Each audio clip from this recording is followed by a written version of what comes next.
Daniel Carter stood at the window of the ship ESS Harmony and looked out at the stars.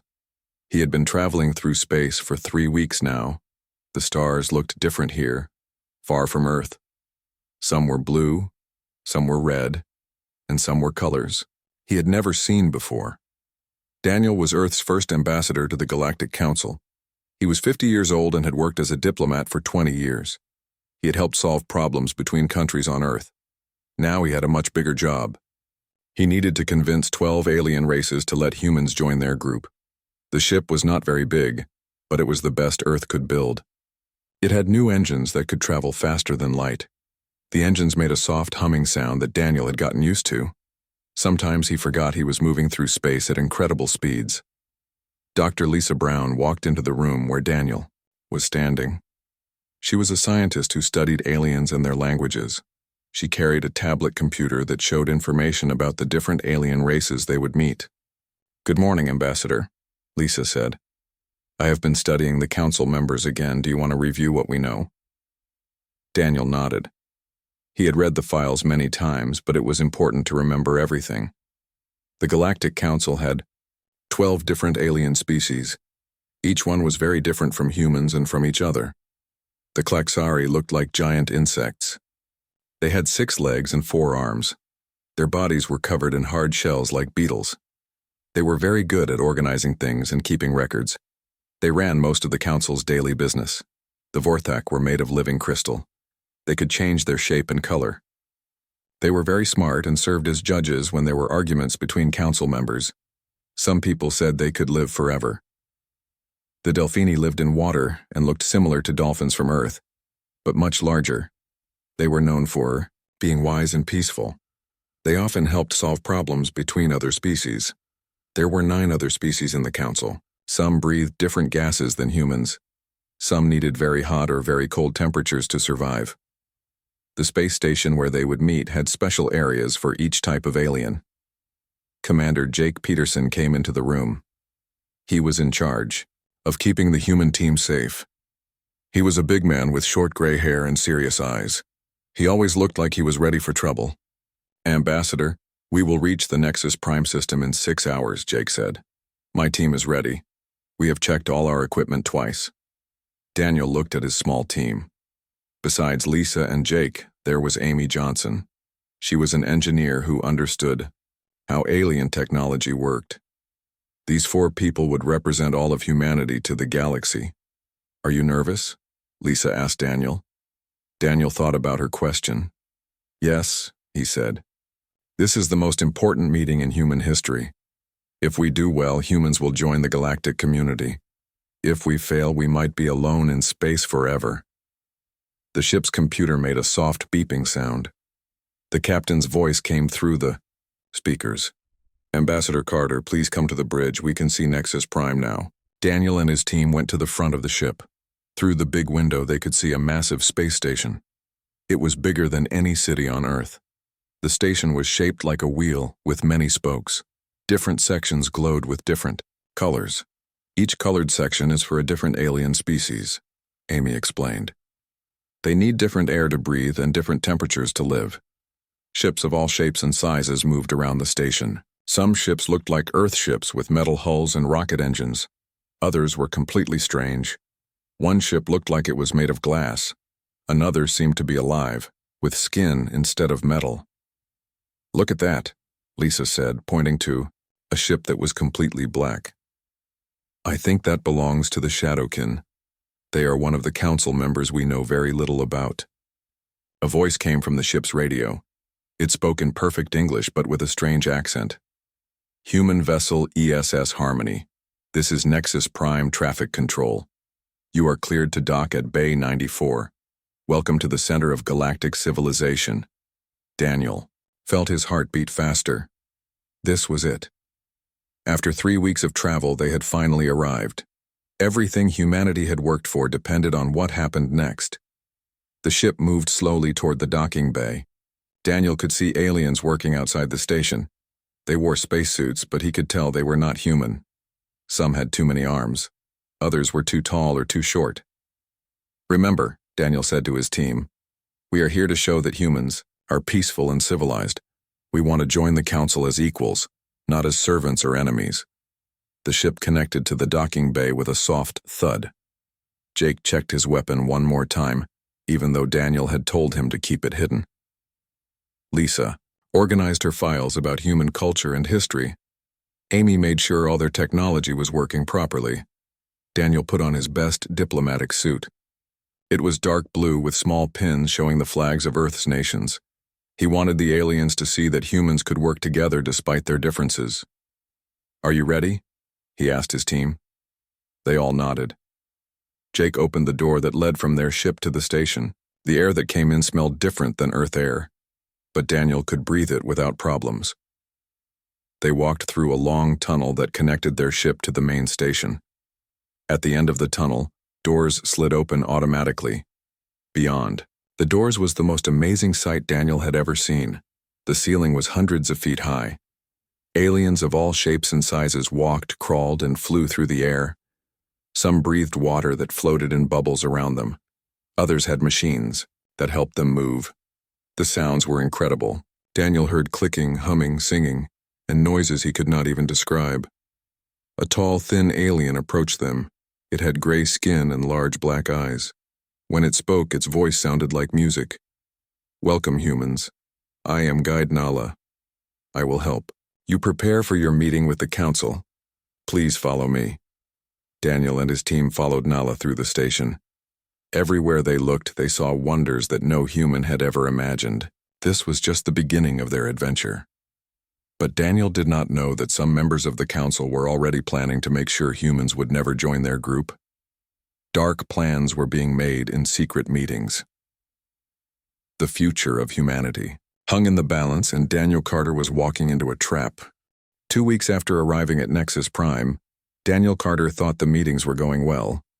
The council members asked many questions about Earth and human culture. Some aliens seemed interested in human art and music. Others wanted to know about human science and technology. But everything changed on a Tuesday morning. Daniel was having breakfast with his team when alarms started ringing throughout the station. Red lights flashed on the walls. Guide Nala came running into their room, her musical voice now filled with worry. "Ambassador Carter, you must come with me immediately," she said. "The council has called an emergency meeting. Something terrible has happened." Daniel and his team followed Nala through the corridors of the station. Other aliens were moving quickly too, all heading toward the main council chamber. Daniel noticed that many of them were looking at him with angry expressions. The council chamber was a huge round room with 12 seats arranged in a circle. Each seat was designed for a different alien species. In the center of the room was a platform where speakers could address the council. Hive speaker Zeth, the insect-like Klaxari representative, stood up from his seat. His forearms moved in agitated gestures as he spoke. "Ambassador Carter," Zeth said in his clicking voice, "our archaeological team has made a disturbing discovery in your space. We have found the ruins of an ancient civilization on a dead planet near your solar system." Daniel felt confused. "I don't understand. What does this have to do with humanity?" The crystalline Vorthak Primarch began to glow with angry red light.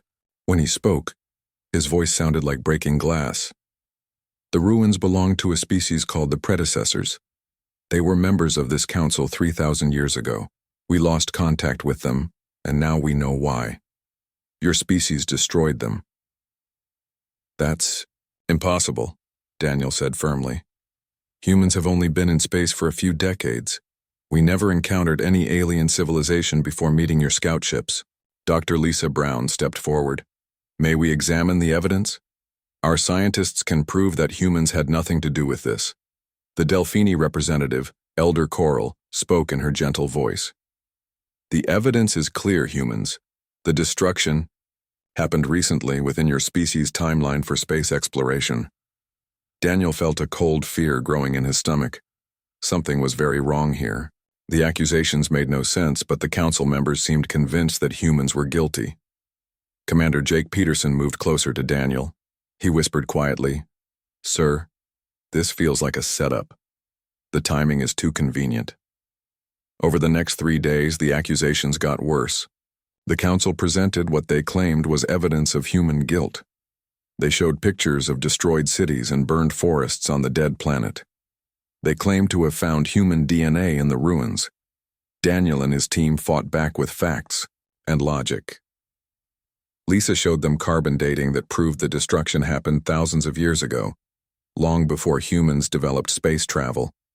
Amy presented genetic analysis that showed the DNA evidence had been tampered with, but the council refused to listen to human evidence. They said humans were clever liars who could fake any proof. The HFY Primarch declared that human technology was too primitive to be trusted. Jake made a disturbing discovery. While exploring the station, he overheard a secret meeting between several council members. They were planning to eliminate humanity as a threat to galactic peace. The predecessors' ruins were just an excuse. They never intended to let us join, Jake told Daniel privately. They see us as dangerous because we advanced so quickly. They want to stop us before we become too powerful. Daniel felt sick. Humanity had come here in peace, hoping to join a community of civilized species. Instead, they had found a group of aliens who feared human potential and wanted to destroy them. The trial began on Friday. Daniel was brought before the full council, his hands bound with energy restraints. The charges were read in multiple alien languages before being translated into English. Daniel Carter, representative of the human species, you are charged with genocide against the predecessor civilization. How do you plead? Not guilty, Daniel said clearly. Humanity is innocent of these false charges. The trial was not fair. Daniel's defense team was not allowed to call witnesses. Human evidence was rejected without examination. Alien witnesses who had never been to human space testified that they had seen human ships destroying predecessor cities. Daniel knew the trial's outcome was decided before it began, but he did not give up. He spoke passionately about humanity's desire for peace. He talked about human art, music, and literature. He described how humans had overcome their own wars to build a united Earth. We came here seeking friendship, Daniel said. We offered to share our knowledge and culture with the galaxy. If you condemn us based on lies, you will show the universe that the Council values fear over truth. The HFY Primarch stood up, his crystal body glowing bright white. The evidence is overwhelming. Humans are a violent species that destroys other civilizations. We cannot allow such monsters to spread across the galaxy. The vote was 11-1, with only Elder Coral voting to spare Daniel's life. The sentence was death by molecular disintegration, the most severe punishment in Council law. Daniel was given 1 hour to send a final message to Earth. He sat alone in a small cell, writing carefully on a quantum communicator that would send his words instantly across space. He told Earth's leaders about the Council's betrayal and false accusations. He warned them that the aliens saw humanity as a threat that must be eliminated. Then he sent a coded message that only Earth's military would understand. Protocol 7 is authorized. Remember us among the stars. Dr. Lisa Brown, Commander Peterson, and Amy Johnson had been locked in their quarters, but Jake managed to break them out. They fought their way to a stolen Council shuttle while station security was focused on Daniel's execution. We have to go, Jake told the others. The ambassador's sacrifice will mean nothing if we don't get this information back to Earth. As their shuttle flew away from Nexus Prime, they watched through the rear window. Daniel Carter stood alone, on an execution platform, facing the Council members who had condemned him. He looked calm and dignified, even in his final moments. The execution beam hit Daniel and he simply disappeared. There was no explosion, no drama. One moment Earth's first ambassador was there, and the next moment he was gone. Lisa Brown wiped tears from her eyes. They just made the biggest mistake in galactic history. Jake Peterson's face was hard with anger. They wanted to see what humans do when we're threatened. They're about to find out. Amy Johnson was already working on the shuttle's communication system. I'm sending everything to Earth. Every recording, every piece of evidence, every detail about Council technology and defenses. The shuttle jumped to hyperspace, carrying the survivors back to Earth with terrible news. Behind them, the council members celebrated their victory over the human threat. They believed they had solved their problem by eliminating humanity's representative. They had no idea what was coming. On Earth, President Hayes received Daniel Carter's final message in his secure bunker beneath the Rocky Mountains. He read it 3 times before calling an emergency meeting of the Global Defense Council. Daniel Carter was dead, executed by aliens who feared human potential. But his death would not be meaningless. It would be the spark that ignited humanity's rise to galactic dominance. The Council had awakened something they did not understand. They had threatened the human family, and now they would learn what happens when humans fight for survival. Protocol 7 was about to begin. The stolen Council shuttle carrying Dr. Lisa Brown, Commander Jake Peterson, and Amy Johnson arrived at Earth's outer defense stations 12 days after Daniel Carter's execution. The news they brought with them spread across the planet like wildfire. Within 6 hours, every major city on Earth saw massive crowds gathering in the streets. People held signs with Daniel Carter's picture and demanded justice for their murdered ambassador. The anger was unlike anything the world had seen since the Great Wars of the past. President Robert Hayes sat in the deep underground bunker beneath the Rocky Mountains. The bunker had been built during Earth's nuclear age, but now it served as the command center for humanity's space defense forces. The walls were lined with screens showing information from across the solar system. "How long until the full Defense Council arrives?" Hayes asked his aide. 2 hours, sir. Military leaders from every nation are already on their way. Hayes looked at the reports from Lisa Brown's team. The aliens had not just killed Daniel Carter. They had planned it from the beginning. They saw humans as a threat that needed to be eliminated before humanity could grow stronger. Fleet Admiral Charles Grant was the first to arrive. He was a tall man with white hair and sharp blue eyes.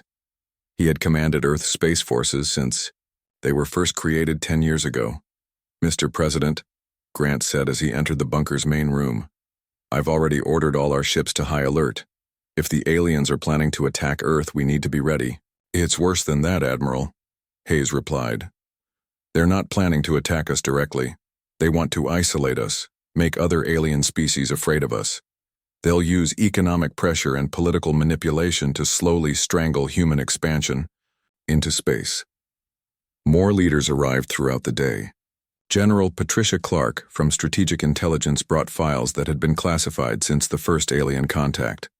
Dr. Helen Davis, Earth's top expert on alien technology, carried sealed cases containing items that officially did not exist. When the full Defense Council was assembled, Hayes called the meeting to order. 47 people sat around the large oval table, representing every major nation and military branch on Earth. "Ladies and gentlemen," Hayes began, 3 weeks ago, we sent our best diplomat to make friends with the galaxy. Yesterday, those same aliens murdered him based on lies they made up. They have declared war on humanity without firing a shot." Admiral Grant stood up and activated a wall screen. "This is Protocol 7, he announced. "It's been classified at the highest levels since we first detected alien signals 20 years ago." The screen showed detailed plans for something called the Extermination Protocol. It was humanity's response to an existential threat from hostile aliens. Every person in the room felt their blood run cold as they read the details. Protocol 7 assumed that diplomacy had completely failed, and that alien species intended to destroy or enslave humanity. The response was total mobilization of Earth's industrial capacity, combined with deployment of humanity's most secret weapons. Dr. Davis opened her sealed cases and placed strange devices on the table. "These are quantum disruptors," she explained. "We've been reverse engineering alien technology since our first contact. We know how their shields work, how their weapons function, and how their ships are built." She activated one of the devices. It hummed softly and projected a blue energy field around itself. "This small unit can tear apart any known alien material at the molecular level. We've built larger versions that can destroy entire spaceships." General Clark added her own revelations. "Our intelligence teams have been monitoring alien communications for months. We know the locations of their military bases, their industrial centers, and their government facilities. We also know which species support the action against us and which ones were neutral. The room fell silent as the leaders absorbed this information. Earth had been preparing for alien betrayal even while hoping for peaceful contact. Hayes looked around the table. I need a vote. Do we implement Protocol 7? One by one, every leader voted yes. The decision was unanimous. Humanity would respond to Daniel Carter's murder with overwhelming force. Within hours, the transformation began. Every spaceship factory in the solar system received new orders. Vessels being built for exploration and trade were redesigned as warships. Mining operations on asteroids shifted to producing military materials. Captain Steve Morris received his new assignment while commanding a patrol ship near Jupiter. He was ordered to take command of the UES Vengeance, a massive battleship that was being completed in secret at a hidden shipyard. When Morris arrived at the shipyard, he could hardly believe what he saw. The Vengeance was 3 times larger than any ship humanity had ever built. Its hull was black metal that seemed to absorb light. Weapon turrets covered every surface. She's beautiful, Morris said to his new crew. And she's going to make the aliens pay for what they did to Ambassador Carter. The ship's weapons officer, Lieutenant Karen White, showed Morris through the armory. Sir, we have quantum disruptors, gravitational manipulators, and something called consciousness transfer bombs. I'm not even sure what that last one does. Downloads the minds of enemy crew members and stores them in computer files, Morris explained. They experience the death of their ship over and over again until we decide to delete them. Dr. Davis says it's the most terrifying weapon humans have ever created. All across the solar system, similar preparations were taking place. Mars shipyards worked around the clock building new vessels. Earth's moon factories produced weapons that violated several galactic treaties. The asteroid belt mining stations created materials that would form the backbone of humanity's war machine. But the most important work was happening in Earth's research laboratories. Amy Johnson had brought back detailed scans of alien technology from Nexus Prime. Human scientists used this information to design weapons specifically meant to counter Council defenses. Dr. Davis worked with teams of engineers to create new types of space armor. Alien weapons work by disrupting molecular bonds, she explained. Our new armor uses quantum field generators to prevent that disruption. Their weapons will be completely useless against us. 3 months after Daniel Carter's execution, the first strike fleet was ready. 50 warships gathered at Earth's outer defense stations. Each ship carried weapons that the Galactic Council had never seen and could not defend against. Captain Morris stood on the bridge of the UES Vengeance, looking at his fleet through the main view screen. These ships represented humanity's answer to alien treachery. They carried the hopes and anger of an entire species. Admiral Grant, this is Captain Morris. Strike Fleet Alpha is ready for departure. Grant's voice came through the communication system. Captain, you are authorized to implement Protocol 7. Make them understand that humanity does not forgive the murder of our people. Understood, sir. We will deliver Earth's message to the Galactic Council.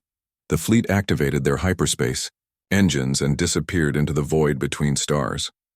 Their destination was Nexus Prime, where Daniel Carter had died. The aliens who killed him were about to learn what happened when humans decided to fight back. On Earth, the population watched the fleet's departure through live broadcasts. Children held pictures of Daniel Carter. Adults sang songs about human courage and determination. The entire planet was united in a way it had never been before. President Hayes addressed the world from the White House. Today, we send our answer to those who thought they could murder our ambassador without consequences. Daniel Carter died trying to build bridges between species. His death will instead teach the galaxy to respect human strength. In deep space, the UES Vengeance led humanity's first military expedition beyond the solar system. The ship's destination computer showed their target, Nexus Prime, heart of the Galactic Council. Captain Morris looked at the stars ahead and thought about Daniel Carter. The ambassador had believed in peace and cooperation. Now his death would bring war and destruction to those who betrayed that trust. The galaxy was about to learn a lesson about humanity that it would never forget. The human fleet dropped out of hyperspace at the edge of the Nexus Prime system, exactly 3 months and 2 days after Daniel Carter's execution. Captain Steve Morris stood on the bridge of the UES Vengeance, watching his tactical displays as they filled with enemy contacts. "Sir, I'm reading over 300 alien ships moving to intercept us," reported Lieutenant Karen White from the weapons station. "They've got everything from patrol boats to heavy cruisers." Morris nodded calmly. The aliens had detected their arrival and were responding exactly as Earth's intelligence had predicted. "Signal the fleet. Execute Battle Plan Alpha. Target their command ships first." The Council's defense fleet came at the humans in a massive wave, confident in their superior numbers. The Klaxari Admiral Thex commanded the defense from his flagship, a massive vessel shaped like a giant beetle. He had fought many battles in his long career and had never been defeated. Humans think 50 ships can defeat 300. Thex clicked to his officers. "We will destroy them quickly and send their wreckage back to Earth as a warning." But as the two fleets closed distance, Thex realized something was wrong. His sensors could not get clear readings on the human ships. They appeared to be surrounded by strange energy fields that confused all scanning attempts. The first shots were fired by the Council fleet. Bright energy beams and plasma missiles streaked across space toward the human vessels. The aliens expected to see explosions and debris.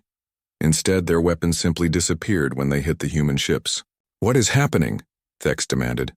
"Our weapons are having no effect." Lieutenant White smiled as she watched the alien weapons bounce harmlessly off their quantum field armor. "Their energy weapons can't penetrate our defenses, Captain. Should I return fire?" "Light them up," Morris ordered.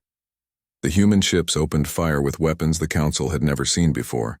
Quantum disruptors tore through alien shields like paper, breaking apart the molecular bonds that held their ships together. Gravitational manipulators created miniature black holes that crushed enemy vessels into compressed metal spheres. Admiral Thex watched in horror as his flagship's escort ships were destroyed in seconds. One moment they were there, the next, they were floating debris. The human weapons seemed to ignore all known laws of physics. "All ships retreat to defensive formation around Nexus Prime," Thex ordered. But many of his captains were already fleeing in panic. They had never faced weapons this devastating. Captain Morris pressed his advantage. "Signal all ships. Advance to Phase 2. Target their space stations and defense platforms." The battle moved toward Nexus Prime itself. The massive space station was protected by 6 defensive platforms, each one the size of a small moon. These platforms had defensive shields that could stop entire fleets and weapons that could destroy planets. But human engineers had studied Council technology for months. They knew exactly how the platforms worked and how to defeat them. Lieutenant Colonel Karen White led the assault on Defense Platform 7. She commanded a strike team of 50 Marines wearing new powered armor suits. The armor made each Marine as strong as 10 normal humans and protected them from any weapon the aliens possessed. "Remember, people," White told her team as their assault ship approached the platform, "we're here to send a message. Anyone who surrenders gets to live. Anyone who fights gets to die." The Marine assault ships were small and fast. They avoided the platform's big guns and landed in the docking bays where those weapons could not target them. White and her Marines cut through the platform's hull with plasma torches and entered the alien structure. The platform's defenders were Vorthak warriors, living crystals that could change shape and shoot energy beams from their bodies. They were considered the best fighters in the galaxy, but they had never fought humans before. White's Marines moved through the platform's corridors like an unstoppable force. Their armor protected them from Vorthak energy weapons, while their plasma rifles shattered crystal bodies with each shot. The aliens who had seemed so powerful were helpless against human military technology. "Platform 7's main reactor is secured," White reported to Captain Morris. "We can destroy it whenever you give the order." Similar reports came in from the other assault teams. All 6 defense platforms were under human control within 4 hours. The supposedly impregnable fortress of Nexus Prime was defenseless. But Morris was not finished. He had come here to deliver a message that the entire galaxy would understand. The battle for Nexus Prime was just the beginning. Signal the alien fleet, Morris ordered. Tell them we want to talk to whoever is in charge. Admiral Thex's surviving ships gathered around Nexus Prime, unsure what to do. The humans had destroyed half his fleet and captured all the defense platforms. But instead of finishing the destruction, they wanted to talk. "This is Captain Steve Morris of the UES Vengeance," came the human transmission. "I have a message for the Galactic Council members who voted to execute Ambassador Daniel Carter." On Nexus Prime, the council members who had condemned Carter were watching the battle from their secure chambers. The Vorthak Primarch glowed with fear as he realized that the humans had won. "You murdered our ambassador based on lies," Morris continued. "You thought humans were weak and would accept this injustice. You were wrong. We are here to collect payment for Daniel Carter's life." The human ships moved into orbit around Nexus Prime.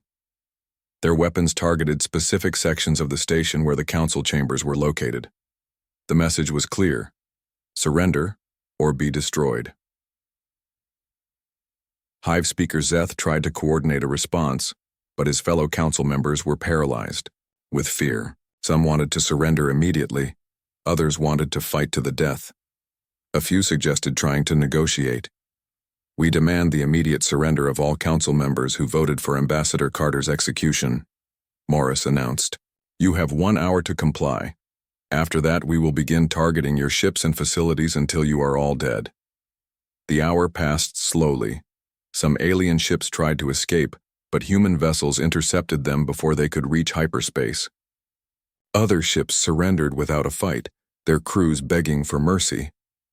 When the deadline arrived, Morris gave the order to begin the final assault. Human Marines landed directly in the council chambers, cutting through security forces like a hot knife through butter. The capture of the council members took less than 30 minutes. The Vorthak Primarch tried to fight, but human weapons disrupted his crystal matrix and left him helpless. Hive Speaker Zeth attempted to hide, but human sensors found him instantly. One by one, the aliens who had condemned Daniel Carter were brought aboard the UES Vengeance in energy restraints. They would face the same type of trial that Carter had, received with the same predetermined outcome. Captain Morris looked at his prisoners and felt satisfaction. "You wanted to see what humans do when threatened. Now you know. We don't just fight back, we win completely." The trials were broadcast across the galaxy using the Council's own communication networks. Each council member was given the same fake trial Carter had received. Fabricated evidence was presented. Defense lawyers were denied access to witnesses. The outcomes were decided before the trials began. The executions took place in the same chamber where Daniel Carter had died. Each council member faced the molecular disintegration beam alone, just as Carter had. Captain Morris made sure that every alien species in the galaxy could watch what happened to those who murdered human diplomats. As the last council member died, Morris spoke to the galaxy one final time. "Let this be a lesson to every species among the stars. Humans came in peace, offering friendship and cooperation. You responded with lies, betrayal, and murder. Now you see the consequences of that choice." The human fleet took control of Nexus Prime completely. Some alien species surrendered immediately. Others tried to flee to distant sectors. A few attempted to form resistance movements, but human intelligence services quickly found and destroyed them. The old Galactic Council was finished. In its place, humanity would build something new, something based on justice rather than fear, strength rather than corruption. Admiral Thex, one of the few Council fleet commanders to survive, sent a message to all remaining alien forces. Do not fight the humans. They are not like us. They do not forget. They do not forgive. They only win. Captain Morris looked out at the wreckage of the Council fleet floating around Nexus Prime. The battle was over, but the war for galactic dominance was just beginning. Humanity had announced its arrival as a galactic power in the only language the aliens seemed to understand. The age of human expansion had begun, and it would reshape the galaxy forever. 6 months after the fall of Nexus Prime, the galaxy looked completely different. The old Galactic Council was gone, its member species scattered across hundreds of star systems. In its place, humanity had built something new, the Terran Administrative Zone. stretching across 50 star systems and growing larger every day. General Patricia Clark stood in what used to be the main council chamber on Nexus Prime. The alien symbols and decorations had been removed, replaced with clean human designs, and Earth's blue and green flag. She was now the military governor of the core worlds, responsible for bringing order to the chaos left behind by the Council's destruction. "Status report," Clark said to her aide, Colonel Kevin Brown. "Ma'am, we now control 67 alien worlds, directly. Another 130 systems have requested human protection. The old Council species are either cooperating with us or they're gone." Clark nodded as she reviewed the reports on her tablet. The transformation had been faster than anyone expected. Once the galaxy saw what happened to those who opposed humanity, most alien species chose cooperation over destruction. The Delphini had been the first to surrender.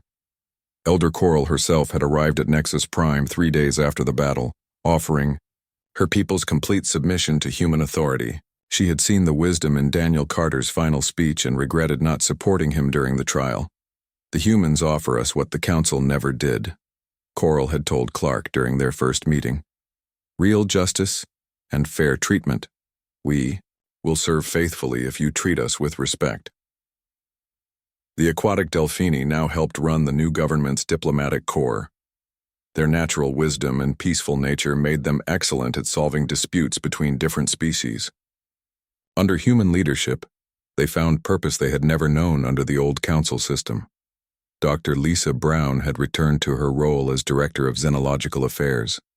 Her office was in the same building where Daniel Carter had been condemned to death. Every day she worked to create real partnerships between humans and aliens, the kind of relationships Carter had dreamed of. "The difference is trust," Lisa explained to a group of young alien diplomats during a training session. "The old Council ruled through fear and corruption. We rule through strength and fairness. If you serve humanity loyally, we will protect and support you. If you betray us, you will share the fate of the old Council." The former Klexari territories had become humanity's main industrial centers.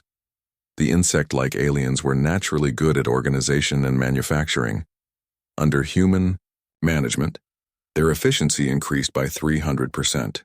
They produced ships, weapons, and technology for the expanding human empire. Hive speaker Zara, who had replaced the executed Zeth, worked directly with human engineers to design new types of spacecraft.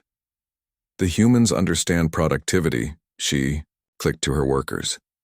"Unlike the old Council, they reward excellence and punish laziness. We build for masters who appreciate our skills." Some species had not adapted well to human rule. The Shadowkin had tried to organize a resistance movement using their natural stealth abilities to hide from human sensors.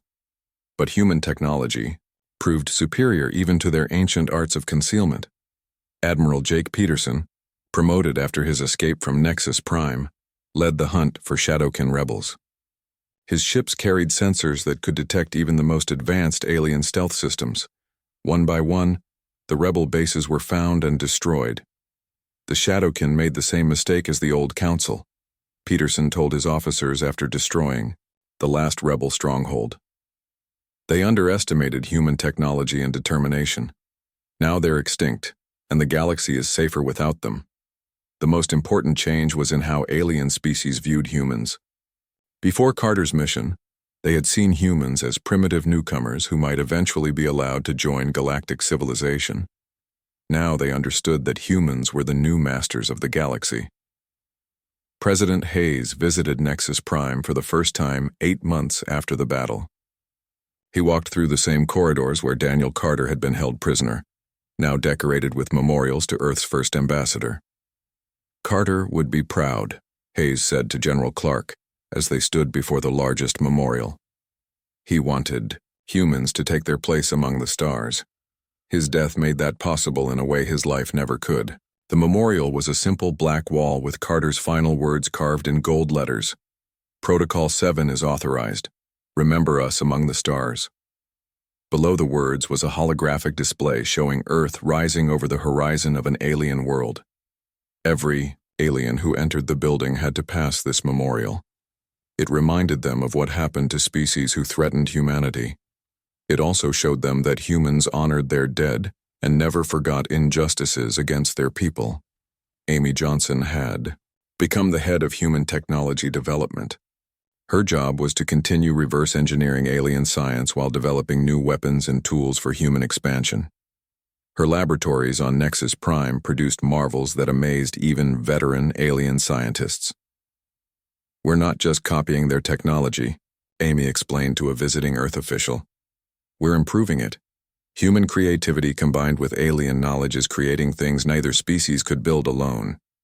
The new ships rolling out of human shipyards were faster, stronger, and deadlier than anything the old council had possessed. They carried weapons that could destroy entire fleets and armor that made them nearly invulnerable. More importantly, they were crewed by humans who had proven they could win against impossible odds. Captain Morris had been promoted to admiral and given command of the Second Fleet. His job was to explore the galaxy's outer regions, making contact with species who had never heard of the Galactic Council.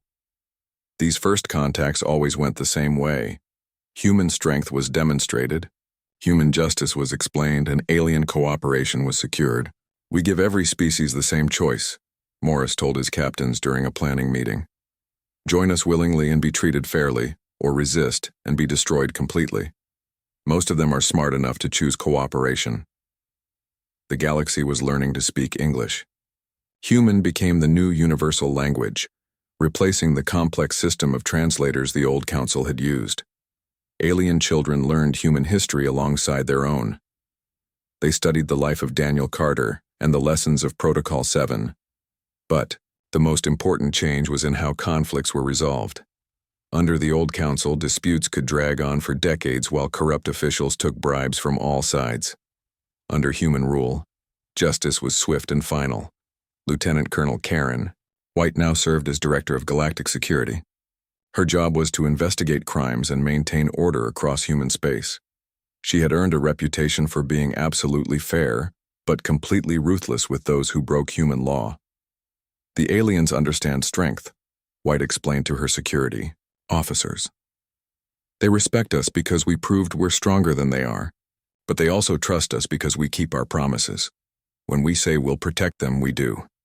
When we say we'll punish criminals, we do that too." The economic changes were just as dramatic as the political ones. Under the old council, trade had been controlled by complex regulations that favored certain species over others. Human administrators simplified everything, creating a single standard that applied to everyone equally. Alien merchants who had struggled under council corruption now prospered under human rule. Trade routes that had been inefficient for centuries were reorganized using human logistics systems. Goods that had once taken months to transport now moved in days. Dr. Helen Davis had established the Galactic Technology Institute on Nexus Prime. Scientists from dozens of species worked together under human supervision, developing new technologies that benefited everyone. The Institute's greatest achievement was a new type of faster-than-light drive that made travel between distant stars almost instantaneous. "Cooperation produces better results than competition," Davis told her research teams. Under the council, each species guarded their secrets. Under human leadership, we share knowledge and all benefit from the results. The new galactic government was built on principles that Daniel Carter would have recognized: equal treatment under law, protection for the weak, punishment for the wicked, and opportunities for those willing to work hard. But it was also built on the foundation of human military supremacy. Every alien species understood that human patience had limits. The memorial to Daniel Carter reminded them daily of what happened to those who mistook human diplomacy for weakness. The scattered wreckage of the old council fleet served as a permanent warning about the consequences of opposing human will. President Hayes addressed the galaxy on the first anniversary of Carter's execution. His speech was broadcast to every inhabited world in human space, translated into hundreds of alien languages. "1 year ago, you murdered our ambassador because you feared our potential," Hayes said. "Today, your fears have become reality. Humanity now rules the galaxy not because we sought conquest, but because you forced us to demonstrate our strength. Daniel Carter came in peace. His death brought you war. His memory now brings you justice." The speech ended with the dedication of a new memorial on Earth. Every human colony, every alien world under human control, and every space station in the Terran Administrative Zone observed a moment of silence for Ambassador Daniel Carter.